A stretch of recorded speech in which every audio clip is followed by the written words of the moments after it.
25 তারিখে ইনশাআল্লাহ আপনাদের দয়া আল্লাহর রহমতে আমি দেশে ফিরে যাব। কিন্তু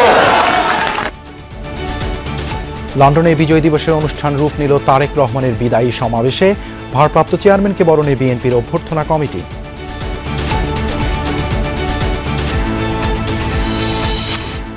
বাংলাদেশ ভারত কূটনৈতিক সম্পর্কে আরেক দফা টানাপোড়েন। দিল্লিতে হাইকমিশনারকে তলব, এখনই মিশন ছোট করার কথা ভাবছে না সরকার। সবসময় বলে আসছি যে আমরা একটা গুড ওয়ার্কিং রিলেশন চাই। আমার মনে হয় আমরা বিপক্ষ মিলিয়ে হয়তো অতটা এগোতে পারি, যে কারণে টানাপোড়েনটা রয়ে গেছে।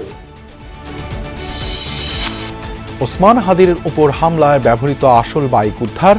8 হাত ঘুরে চলে যায় অপরাধীর কাছে। ভুল নম্বরের জেরে রিমান্ডে হান্নান।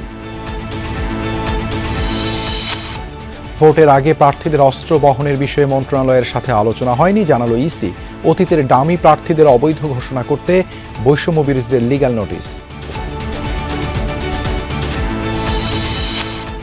সাবেক সেনা কর্মকর্তা জিয়াউল আহসানের বিরুদ্ধে হত্যা ও গুমের অভিযোগ আমলে নিল ট্রাইব্যুনাল।